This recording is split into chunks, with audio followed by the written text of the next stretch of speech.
大家好，我係輕鬆做安做 N， 又係我嚟同大家顯化願望嘅時候啦。睇我嘅片或者聽我嘅片一定係可以幫到你顯化任何願望嘅，因為我嘅心存就係我嘅存在會幫到成千上萬嘅人顯化任何嘢。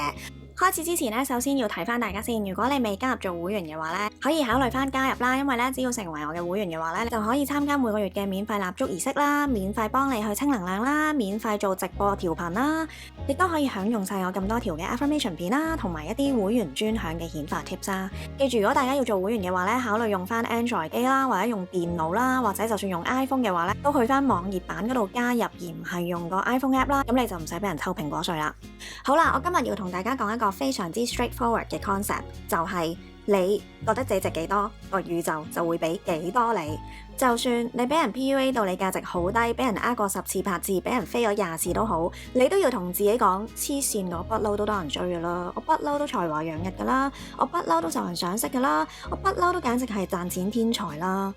我唔理你而家遭遇有幾悲慘，就算你幾慘都好，你都要覺得自己其實係勁嘅，因為個宇宙唔會因為你慘而俾嘢你，佢係會因為你想要，而你又覺得自己值，又覺得自己好，覺得自己勁，佢先至會俾你獎勵你嘅。基本上你要咩，個宇宙都會俾你，但係前提係你要入戲，你要覺得自己本來就係一個咁樣嘅人，即係你想多人追，你就要 affirm 自己天生就已經多人追啦；想有錢就要 affirm 自己天生就係有錢人命；想事業有成就要 affirm 自己本身就係曠世奇才啦。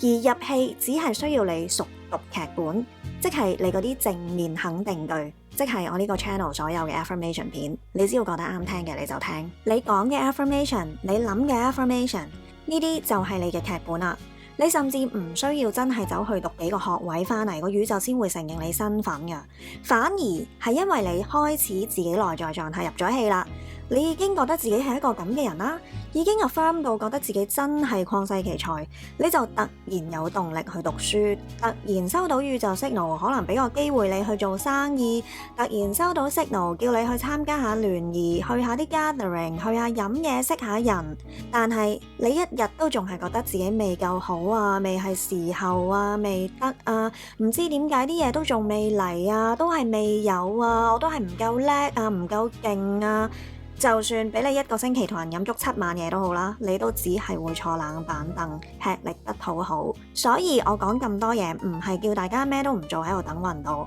我係叫你雙管齊下，一路去affirm改變心態，提升自己能量，提升自己 self concept 入戲，一路喺現實度做少少做少少，慢慢嚟，越做越多，慢慢嚟，越做越順，越嚟越好，內外都越嚟越有自信，你就會發現自己嘅人生順暢咗噶啦。而提升 self concept 好重要咧，係因為 self concept 你嘅自我價值係會幫你認知翻自己值幾多斤兩啊。等你唔好一日到黑咧覺得自己哎呀呢樣唔好嗰樣唔好，成日拎自己嚟同人比較，貶到自己一文不值，又或者啦俾前度 PUA 到你好有陰影啊，做好多嘢故意貶低你啦。因為咧做得呢啲嘢嘅人咧，其實咧可能好有技巧，你自己唔發覺噶。我以前咧識得有一個公司老闆啦，好興咧同佢啲員工講，你做得好好噶啦，不過咧你只係 B grade， 未去到 A 咯。當嗰啲員工咧真係一日到黑聽埋晒呢啲嘢啦，又好努力，好想自己進步啦，即係對自己相對 harsh 啦，當然 self concept 都唔會話十分之高啦，佢就會好想得到老闆嘅 approval 啦，更加努力做嘢啦，更加努力想去證明自己啦，更加想要拎嗰個 A 啦，結果咧來來去去都只係得個 B。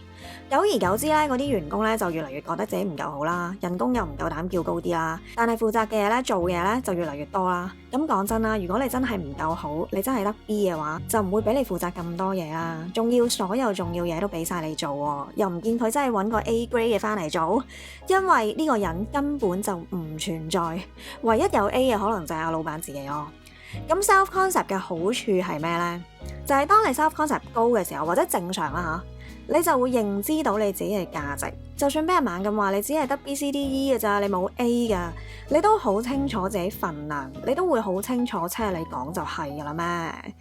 嘢你會照做，但係當經驗夠啦，你覺得賺夠啦，你就會另謀高就，你唔會俾人綁住咗你唔會懷疑自己啊。因為呢個世界呢，其實好唔好啊，夠唔夠好啊，Grade A B C D E 呢啲呢，只係相對嘅咋。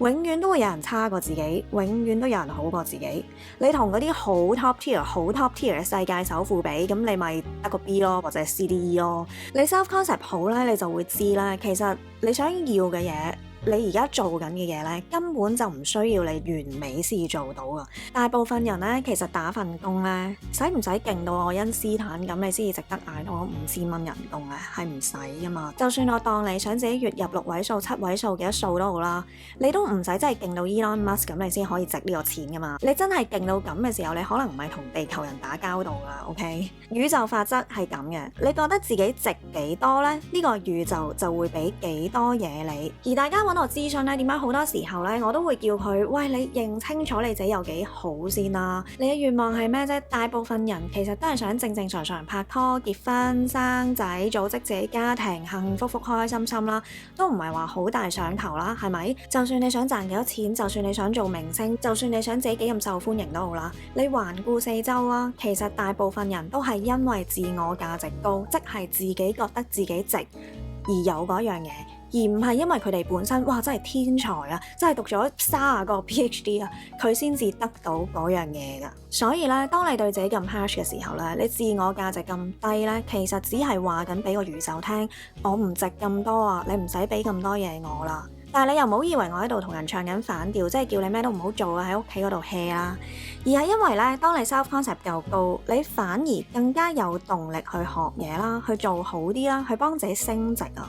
因為你會相信自己能力啊嘛，你嘅心態會係咧，哇！我去讀書去進修去做任何嘢，去扮靚去做咩都好啦，都係因為我自己想做，所以你好有興趣去做嗰樣嘢，而唔會令到你抱住好大壓力拖你後腿，令到你覺得哎呀死啦！如果我唔做呢一樣嘢，我唔讀多幾年書，我唔攞多幾個學位翻嚟，唔去整容去成，你就會冇人要啦，就會冇人尊重你啦。而係因為你覺得自己值得，你先至會去做翻相應嘅嘢。如果啦，你經常停留喺嗰個咧，覺得自己唔夠好，因為自己讀書唔夠多，因為自己唔夠靚。如果你停留喺呢個 level 咧，你反而會拖自己後腿，你睇嘢會變得好狹窄噶，因為你限制咗你自己嘅 potential。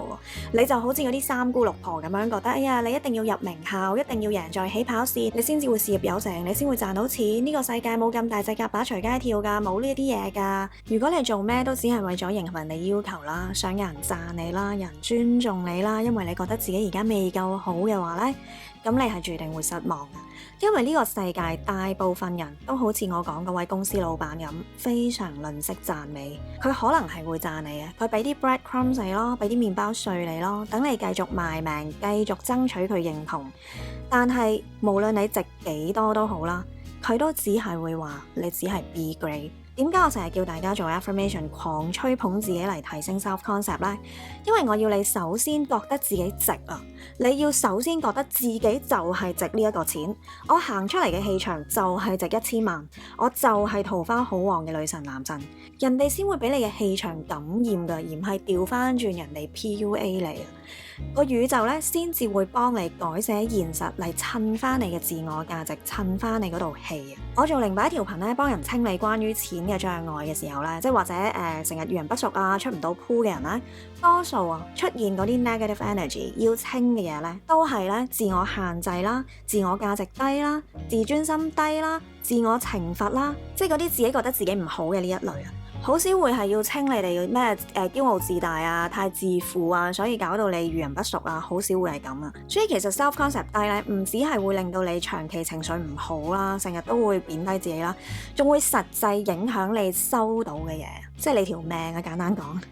大家如果有時間咧，可以去 IG 睇下我 po 出嚟嗰啲成功例子啦，你自然就會明 self concept 係顯化任何願望都係必須嘅。就算咧你而家遇到任何問題啦，乜問題都好，人際關係又好，家庭問題又好，爭人錢又好，你同 SP 嘅問題，我都好肯定咧10之19咧都係同 self concept 有關嘅。所以啦，點解大部分人嚟揾我諮詢？第一樣嘢，其實佢睇到我啲片多都知啊，都意識到自己 self concept 係有問題噶啦。所以點解你日思夜想個 SP 啊，嗰個特定對象啊 ，specific person 啊，明明外在條件唔夠人好啦，仲要唔夠你好啦，性格又僾僾地啦，仲要出埋軌啦，你都仲想要，仲大把人爭，點解呢？因為佢覺得自己冇問題啊嘛，因為佢好自信啊嘛，佢唔會好似你咁一日到黑覺得自己唔夠好啊，係咪有咩要改善啊？究竟佢諗緊咩啊？人哋諗緊咩啊？自己有咩做得唔好啊？喺度小劇場啊？冇呢啲嘢啊嘛。